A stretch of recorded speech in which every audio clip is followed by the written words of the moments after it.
गण्डकी कोटी होम पोखरा बिरौटामा आज ज्येष्ठ नागरिक मिलन केन्द्र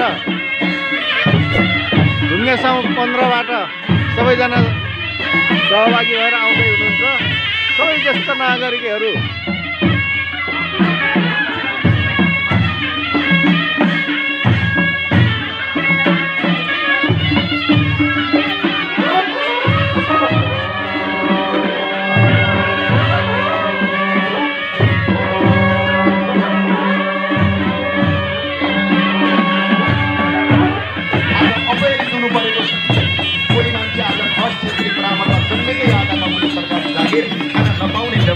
नेपालको संविधानले जारी गरेको यो के सही हो?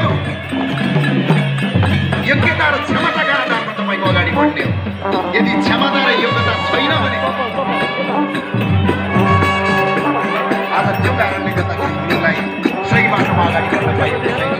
आज त यो मञ्चमा उभिएर मैले हिन्दूहरूको कुरा गर्छु, मैले बुद्धिस्टको कुरा गर्छु, किराँतको कुरा गर्छु भने डलरेहरूले आज विरोध गर्ने यो देश बनेको छ।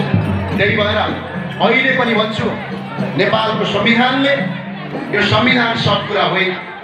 नेपालको संविधानको दफा दफा परिवर्तन गर्नुपर्छ। भ्रष्टहरूलाई जेल हाल्नुपर्छ। आज पोखराको विमानस्थलमा करोडौँ रुपियाँ भ्रष्टाचार गरेका छन्, ती भ्रष्टलाई पनि जेल हाल्नै पर्छ। तिनीहरूलाई तपाईँको सजाय हुनैपर्छ। यो पनि धर्म संस्कारको कुरा हो। यदि धर्म जानेको भए, संस्कार जानेको भए आज भ्रष्टाचार हुन्थ्यो? यही राष्ट्रिय प्रजातन्त्र पार्टीका अध्यक्ष माननीय राजेन्द्र लिङ्गदेनको संयोजकतामा बनेको टिमले आज पोखरा विमानस्थलमा भ्रष्टाचारका फाइलहरू अगाडि बढाएको छ।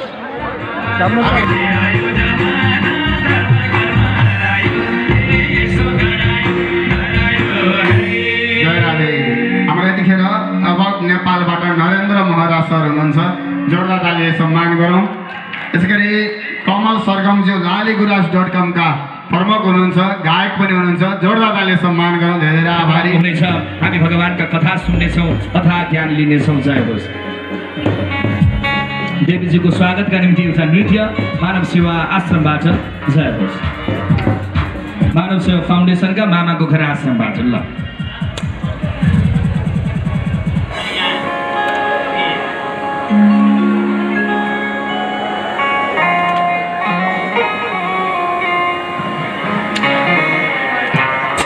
सबैले जोरदार तालीले स्वागत गरिदिनु होला।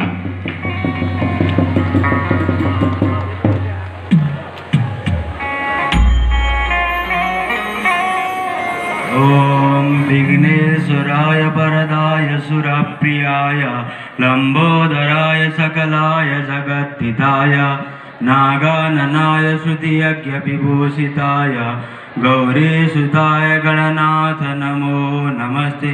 पूर्वश श्री गंगणपतये नमः।